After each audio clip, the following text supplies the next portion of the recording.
In this session, we'll explore applying a lasso to an example that may be familiar to you from prerequisite material.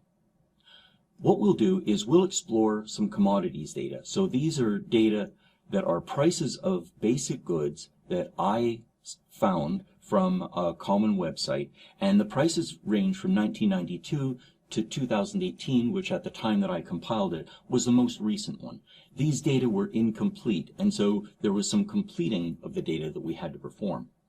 What we'll do is we'll treat 15 of these basic materials as independent variables, and we'll try to explain the price of lead in US dollars per ton as our dependent variable. So the first thing we'll do is we'll apply linear regression, and we'll plot the effects of this linear regression. Then we'll throw a lasso around the data, and what we'll do is use five-fold cross-validation, which is something that MATLAB will naturally allow us to. We then will choose the regularization parameter based on the mean squared error. There are two choices, and we'll look at both of these choices. We'll then plot the traces, and the traces are the non-zero entries of the lasso solution, and then we'll compare the effects of our least square solution and our lasso. Let's take a look at what these look like. So the first is that the ordinary least squares for this problem is a reasonable approximation. After using median filtering to fill in missing data, what we get is the white circles are the original data, and the cyan line is our ordinary least squares regression. So by and large, it's captured most of the changes in this data. We can see that the ordinary least squares underestimate some statistical outliers here, and otherwise is a fairly good approximation.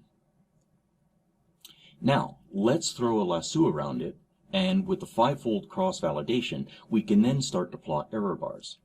And we can use MATLAB to do this computation in a single function call, and then in a second function call, we can ask MATLAB to give us the plot.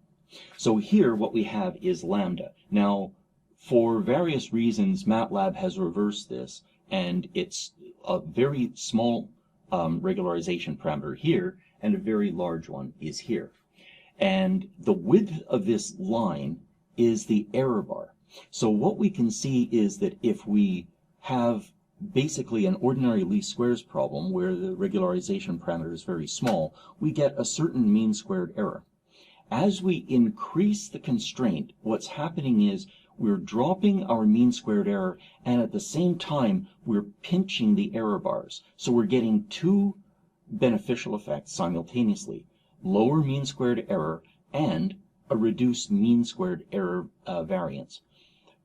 The green line is indicating the parameter lambda, which has the lowest mean squared error, and then this blue line is indicating lambda at one standard error bar away.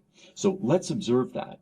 Now, if we continue to increase lambda, what happens is the mean squared error starts to increase dramatically, and the size of those error bars is expanding.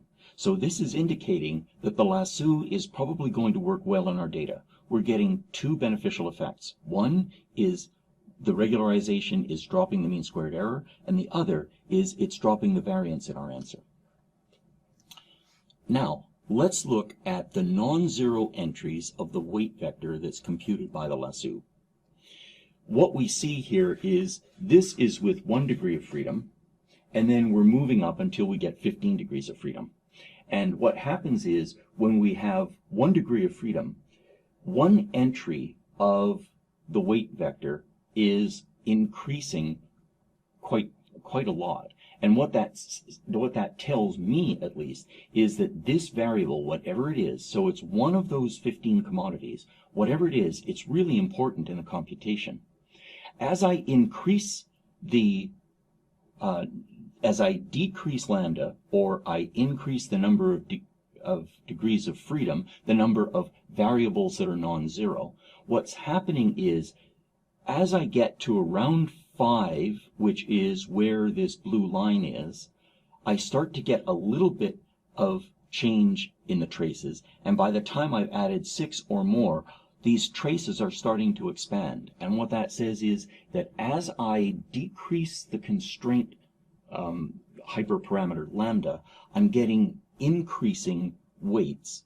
And what that particularly means is that I can keep the number of weights 0 as up until around 5 or 6. And so if I go beyond 5 or 6, I'm starting to get a lot of non-zero weights. And so that is looking like an under-constrained problem, and it's approaching the least squares solution. So I'll pick a lambda. I'll pick this green one, and what that will end up doing is that will give me 5 non-zero variables. So now, what does that look like? So here is our reconstruction of the data in cyan using the ordinary least squares, and that has all 15 variables. When we add a lasso to it, we now get that red line, which is almost unchanged. So that means that it's able to explain the data more or less as well as the ordinary least squares. The difference is that the lasso is only using 5 of these variables. It's not using all 15. So this is a simple example using some prerequisite material data where we can throw a lasso around the data and we're able to then disregard most of the variables in the problem. Now, if you were a data analytics person and working for a commodities trading desk, they would probably be quite interested in you being able to focus them on these 5 variables, because they may have business reasons why those 5 variables are correlated with your dependent variable, which in this case is the raw price of lead.